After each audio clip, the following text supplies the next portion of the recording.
Hitman 2-3, this is Hitman 2. What's the status? Over. 2-3, stand by. Goliath, this is 2 Bravo. Request permission to engage enemy paratroopers and attempt to snatch a grid Papa uniform 259er, 119er. Break.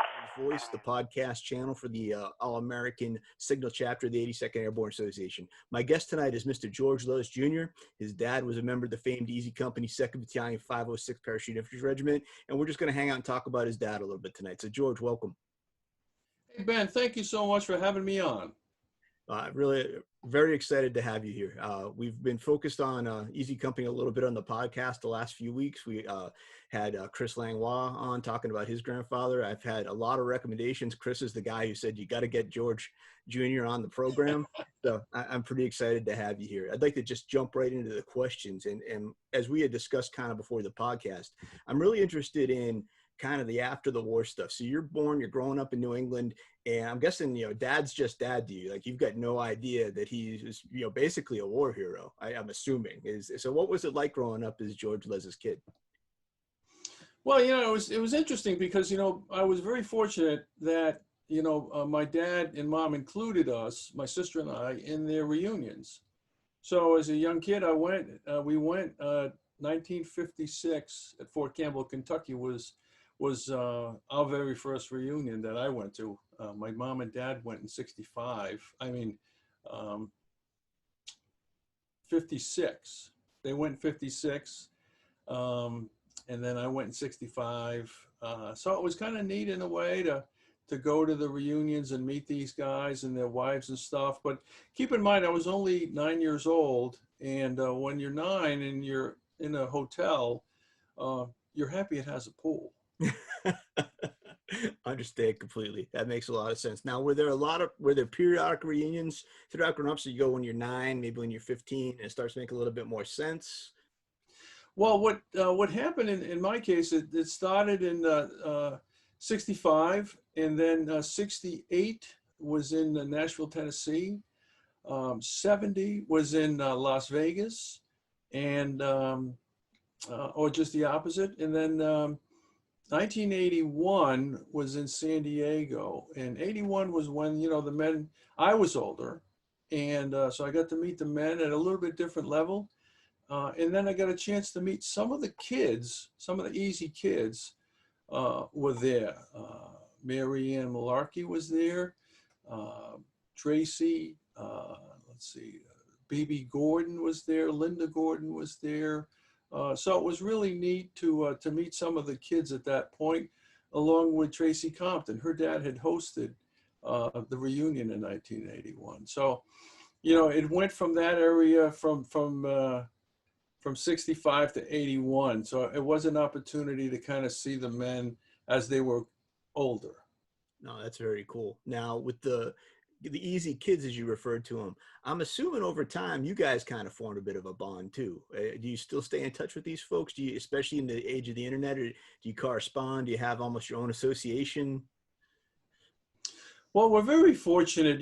Chris Langlois has done such a great job leading the charge in a sense, but there's so many good family members, the Malarkey kids, the Bain kids, the Comptons, the Carsons, the Garnieri kids, Chris, like I said, my sister and I, the list just kind of goes on and on and on. And, the Strayers, let's see. So it's really neat to get a chance to reconnect with the kids at reunions. Just a few weeks ago, Chris hosted the reunion in Dallas. And unfortunately, because of COVID, we weren't able to go. I was quite disappointed in that.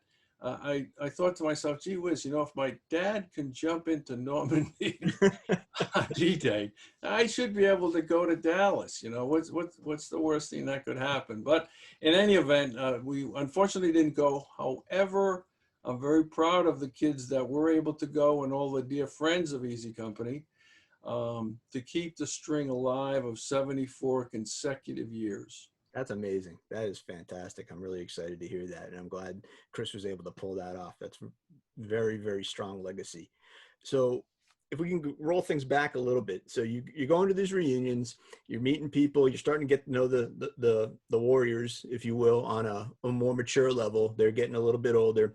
And then 1992, Ambrose's book comes out. Was there an understanding even prior to the publication? Was he going to reunions? Did he ever come to interview your dad? Or it was like the book itself kind of a surprise, like, hey, there's a book about Easy Company coming out. How did that affect your lives even before publication, if at all? Well, you know, my mom and dad, because they went to the reunions quite a bit, we used to have kind of a pre and post conference discussion about the reunions. So they would tell, we would sit there on Wednesday evenings at having spaghetti and meatballs, and they would tell me about what's coming up, where the location of the reunion is, and who's going to be there. And then when they got back, we'd have another discussion. And my dad and his buddies really corresponded quite a bit. So there was a lot of that going back and forth, and a lot of pictures and a lot of letters to read. So it was really neat as that progressed to get to know the guys to that degree. And then when my dad passed away in 1998, actually we just had 22 years ago, October 15th, Oh my goodness. 1998, I reconnected with the men and their wives and the kids. So it was really meeting them at a different level. I wasn't Luz, but I was Luz's kid. Sure. And some of them, you know, may have remembered me as a little kid. You know, little kids are seen but not heard, Yes, sir. type of thing. But so I was very lucky to meet these guys again, reconnect with them again, and have a relationship with them that was very enriching to me. Oh, that's fantastic. So 98, you reconnect, and like, so we're coming right up on 2000. The HBO miniseries is going to be a thing. Were you contacted by HBO? Like, how did you get pulled into that, if at all? Yeah, well, what had happened was HBO had called my mother's house actually on a Wednesday, because I used to go there on Wednesday. Let's print spaghetti, right? Yeah. Well, and yet I got my laundry done too. So anyway, yeah. So they had called out, and I think my sister was there too.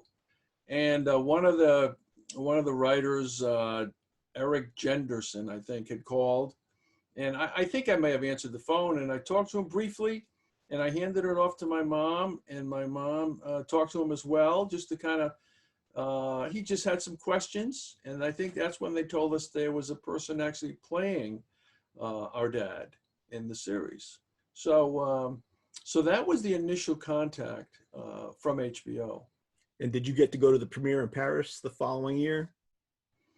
Oh, yes, yes. But actually what had happened was at the reunion in Biloxi in 2000, Tracy Gordon did a heck of a job of putting that reunion together with the assistance, under the direction of Garnier, who had done a whole bunch of these things. He really deserves a lot of credit for keeping the reunions together. But Tracy did a great job in 2000 in putting together that reunion. And at that reunion, it was really neat to meet all the guys again in person. And then we met Joe Hobbs, and Joe Hobbs was the main costume guy. And at that particular reunion, there was a lot of folks from HBO that had shown up, and Joe was one of them. He was, like I said, the main costume guy, and I kind of had a fancy for the boots and stuff. And I just said to him, I said, hey, I'd really like to get a pair of those boots. And he said, well, I'll tell you what, George, if you come over on your own steam, I'll give you a pair. So that was in, I think that was in June, beginning of June. And when I got back, I told my wife, I said, honey, we can go to the set to watch some filming and meet Rick. So that's what happened. In September, my wife and I flew. Joe took care of us, picked us up. HBO invited us to come to the set. We spent a couple of days at the set, and it was a great time. And that's kind of where I got a chance to really connect with Joe Hobbs, who's just a wonderful, wonderful guy. And since passed away since then, but just a super duper guy. And so I went to there, and then after the world premiere in Normandy, which was just just over the top. HBO did such a bang up job. It was, I don't know if it was 6 or 7 days, whatever it was, but it was a blur. It went by fast. There was a lot of late nights, early mornings, and just hanging out with the men and the wives and the families and all the actors too. You know, the actors have been such great ambassadors for the men. They just have done a wonderful job.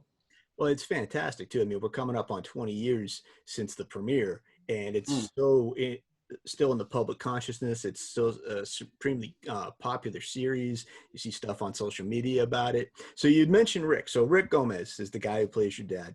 And once again, I realized that your dad was dad when you were growing up, and he's a young man during the war. And so Gomez is playing kind of a different guy than the one you grew up with. But did he capture anything about your dad's essence, or you're like, I don't even recognize what Rick Gomez is doing up there on the screen?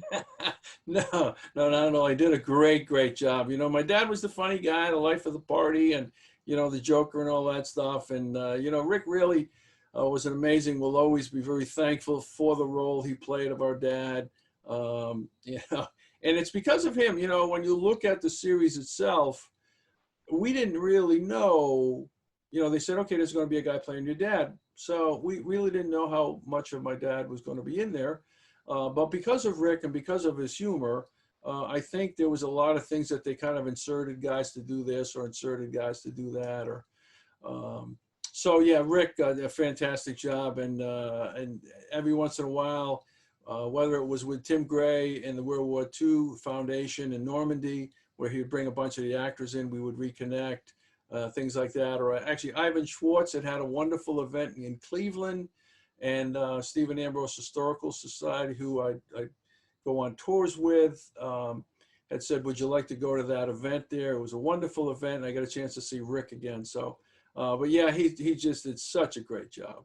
Oh, that's fantastic. Now, when I watched the movie, or the miniseries, excuse me, and I'm a former communications guy. So I see Luz is packing a radio. He's a technical rank, a technician 4th class, a technician 5th class. Was your dad a commo guy, or is that just something that, hey, Gomez, put this backpack radio on, it's going to look great in the shot? Did they get your dad's role right, as far as you know, and what he did for the company? Was he a communications man? I know. Yeah, he was the radio guy. Him and actually, there's an interesting audio clip. One day I'll have to share it with you. Interesting audio clip of Frank Bracani and my dad, and both on D-Day. And I think Frank was carrying the radio and my dad was carrying the batteries. But the problem was my dad lost his leg back. So Frank had a radio that didn't have any batteries. It's a funny story, especially if you ever get a chance. Well, if you've ever heard Frank tell the story, it's just priceless. To hear him tell the story and then listen to it on tape, it's just amazing. We'll have to do it sometime. That's fantastic. Oh, I had a follow-up question that I just completely lost my train of thought on. But so I'm glad to hear that they got that right. Now, I know where I was going with this. So your dad is the funny guy. He's doing the voices. That's a big part of the comedic relief. But as the series goes on, you know, obviously it's a very sobering time in these young men's lives. And your dad becomes battle hardened, all the men become battle hardened.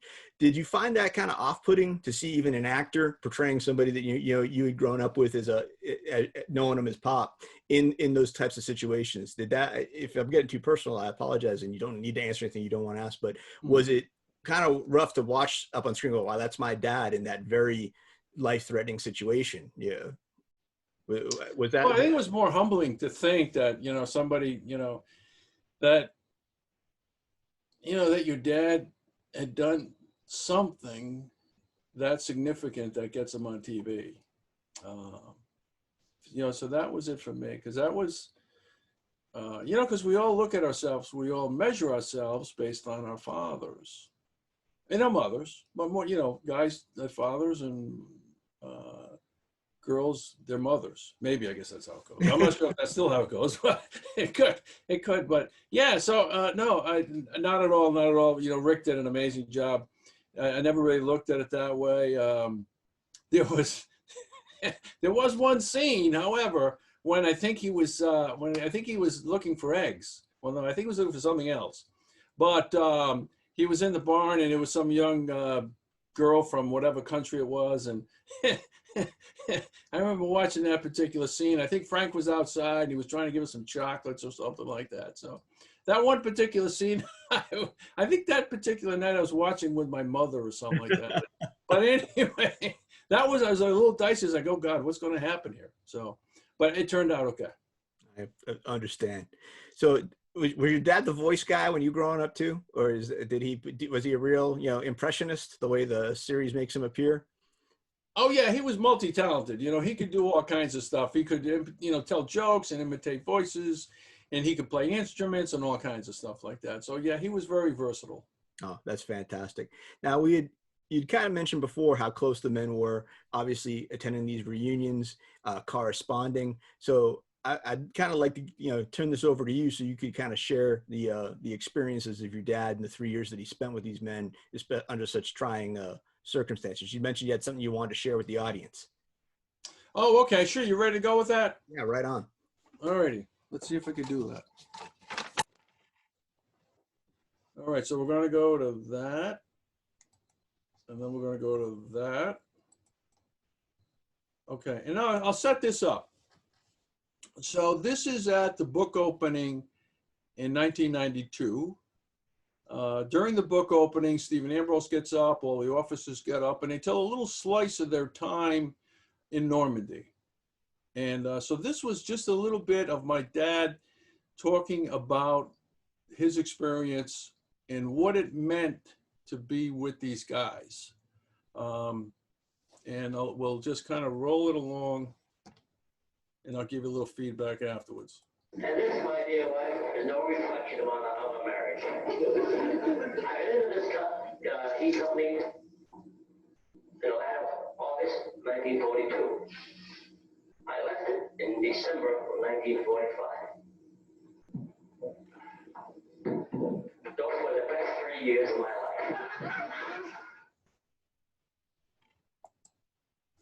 Yeah, and that was, there was a little gap in there, and where my dad was gathering up his emotions. Everybody thought he was trying to be funny, but he was as serious as a heart attack there. And, you could hear it in his voice. There was a little crackle in his voice about how important it was for him. It was a defining moment or defining time for him, spending those 3 years with those guys. And you know how it is. You're in the military. You've been in the military. You know what it is to share time with men and time in combat. And nobody's closer than the guys who served in combat. Yes, sir. Very true. Very true. That's an amazing piece of history you have there. I'm glad that you could share that with us. So thank you very much for that. Well, you're welcome. So that was obviously part of a larger presentation. So you've kind of made a nonprofit, if you will. I don't have a good word for it, but you kind of are keeping your dad's legacy alive and sharing it, the story of Easy Company, sharing the story of George Luz with different groups. You'd mentioned that you're going to be talking to the Rhode Island National Guard soon. Could you share a little bit more about what you've been doing since the miniseries in kind of spreading the Easy Company story? Well, the great thing is, Dick Winters had talked to the men and said, you're going to have to share your story. Not you're going to have to. It's your duty to share the stories, your stories. And all of the men did it in different ways. Some spoke to schools, and some spoke to Rotaries, and some spoke in many different venues. And I know in my case, people would say to me, hey, why don't you tell some stories about your dad or put something together? And this was, a handful of years ago. And I always thought, there's enough guys around who can tell this story, and they don't need to hear it from me. We want to hear it from them. So, as the years clicked by, it kind of got to the point where, now we know, Mr. Bill Wingate recently passed away, and we have Mr. Freeman and Ed Shames. So over the last 2 or 3 years, I've kind of worked on a presentation that I put together and just shares their stories and some, not personal stories, but personal stories and some audio clips and some pictures, because a lot of the kids who grew up, they all grew up around their father, and they all see a lot of the pictures. And to whatever degree the dad shared the stories, they did share things with them. So, you know, like Chris wrote the book, and I know Mary Ann Malarkey is writing a book about her dad and Fritz and their family, you know, an American and a German soldier coming together. So we're all kind of doing our part to continue to share those stories of the men. And hopefully, and I think the whole thing about the series, I think my father would have been most proud that hopefully other men were able to tell their stories too by seeing Band of Brothers. You know, because, you know, 16 million American men and women served during World War II from the American side. So Yes, sir. it wasn't just Easy Company. The big joke about how Easy Company won the war, we all know that's not true. But anyway, so I think that's what my dad would probably have come away with, is he would be very proud if that other guys could tell their stories, because we all know they all have stories. Doesn't matter what you did. Everybody has a story. Yes, sir. And I think that's a fantastic legacy. And it's great that the children of the men at Easy Company are carrying that on as well. And I think that's a fantastic note to end on. So, George, thank you so much for joining us tonight. I've really enjoyed our time together. This has just been a really enjoyable evening. And thank you very much. Hey, you're welcome, Ben. Thank you for having me on.